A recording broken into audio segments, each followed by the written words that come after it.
സ്ത്രീകൾക്ക് സൗജന്യ ബസ് യാത്ര കേരളത്തിൽ ആദ്യമായിട്ടാണെങ്കിലും കർണാടക, തെലങ്കാന, ആന്ധ്രാപ്രദേശ്, തമിഴ്നാട്, പഞ്ചാബ് എന്നീ സംസ്ഥാനങ്ങളിൽ സ്ത്രീകൾക്ക് സൗജന്യ ബസ് യാത്രയാണ് നിലവിൽ ഉള്ളത്. ഇതിനായി പ്രതിമാസം 50 കോടി മുതൽ 360 കോടി രൂപ വരെയാണ് സംസ്ഥാനങ്ങൾ ചെലവഴിക്കുന്നത്. കേരളത്തിൽ സൗജന്യ യാത്രയ്ക്കായി 75 മുതൽ 82 കോടി രൂപ വരെ അധിക ചെലവ് വരുന്നതാണ് സൗജന്യ യാത്രാ പദ്ധതിയെന്ന് സാമ്പത്തിക വിദഗ്ധർ വ്യക്തമാക്കുന്നു. YS അഭിനന്ദ വിവരങ്ങളുമായി ചേരുകയാണ്. YS അഭിനന്ദ, നമ്മൾ ക്ഷേമ പദ്ധതികളുടെ കാര്യത്തിൽ മറ്റ് സംസ്ഥാനങ്ങളെക്കാളൊക്കെ മുന്നിൽ നിൽക്കുന്നു എന്ന് അഭിമാനിക്കുന്നവരാണ്. മറ്റു സംസ്ഥാനങ്ങൾ ഇതിനകം നടപ്പിലാക്കിയ ഒരു പദ്ധതി നമുക്ക് പതിറ്റാണ്ടുകൾ മുമ്പുള്ള തമിഴ് സിനിമകളിലൊക്കെ പോലും കാണാം, പെൺകുട്ടികൾക്ക് വേണ്ടി മാത്രമായുള്ള ബസ്സുകളെയൊക്കെ. അപ്പോൾ അങ്ങനെയുള്ള പദ്ധതികൾ മറ്റു സംസ്ഥാനങ്ങൾക്ക് ആവിഷ്കരിച്ച് നടപ്പിലാക്കി മുന്നോട്ട് കൊണ്ടുപോകാൻ കഴിയുന്ന സാഹചര്യമുണ്ടെങ്കിൽ നമുക്കും അതൊരു നല്ല മാതൃകയാണ്.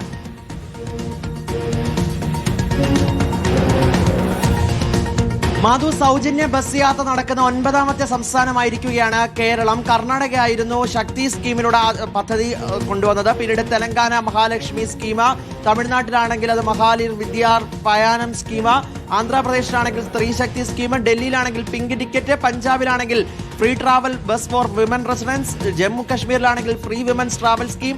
അങ്ങനെ നിരവധി സ്ഥലങ്ങളിൽ ഇത്തരത്തിലേക്ക് പദ്ധതി നടപ്പിലാക്കിയിട്ടുള്ളതാണ്. ഒടുവിൽ പദ്ധതി നടപ്പിലാക്കിയ 2 സംസ്ഥാനങ്ങൾ എന്നത് ഒന്ന് പശ്ചിമ ബംഗാളും മറ്റേത് കേരളവുമാണ്. ഇവിടെയൊക്കെ വലിയ രീതിയിലുള്ള പണം ചെലവഴിച്ചാണ് ഇത്തരത്തിലേക്ക് പദ്ധതി നടപ്പിലാക്കുന്നതാണ് ഏറ്റവും പ്രധാനപ്പെട്ട കാര്യം. ടിക്കറ്റ് ഇതര വരുമാനത്തിൽ നിന്നടക്കം 50 മുതൽ 60 കോടി രൂപ വരെ സംസ്ഥാനത്തിന് മാറ്റിവെക്കേണ്ടി വരുമെന്നാണ് നിലവിൽ സാമ്പത്തിക വിദഗ്ധർ പറയുന്നത്. പഞ്ചാബിൽ മാത്രം 50 കോടി രൂപയാണ് ചിലവ് വരുന്നത്. പഞ്ചാബ് മുതൽ കർണാടക വരെ പരിശോധിക്കുകയാണെങ്കിൽ 50 മുതൽ 350 കോടി രൂപ വരുന്ന പദ്ധതിയാണ് എന്നതാണ് ഏറ്റവും പ്രധാനപ്പെട്ട കാര്യം. ഇതുമായിട്ട് ബന്ധപ്പെട്ട ഏത് രീതിയിൽ മറ്റ് സംസ്ഥാനങ്ങളിൽ നടപ്പിലാക്കിയ അതേ ഉദാഹരണം തന്നെ ചുവടുപിടിച്ച് മുന്നോട്ട് പോകുമോ എന്നടക്കമുള്ള കാര്യത്തിൽ ഇനിയാണ് വ്യക്തത വരേണ്ടത്. മാധു, YS അഭിനന്ദാണ് വിവരങ്ങൾ നൽകിയത്. 9ാമത്തെ സംസ്ഥാനമാവുകയാണ് കേരളം സ്ത്രീകൾക്ക് സൗജന്യ യാത്ര നൽകുന്നതുമായി ബന്ധപ്പെട്ട്.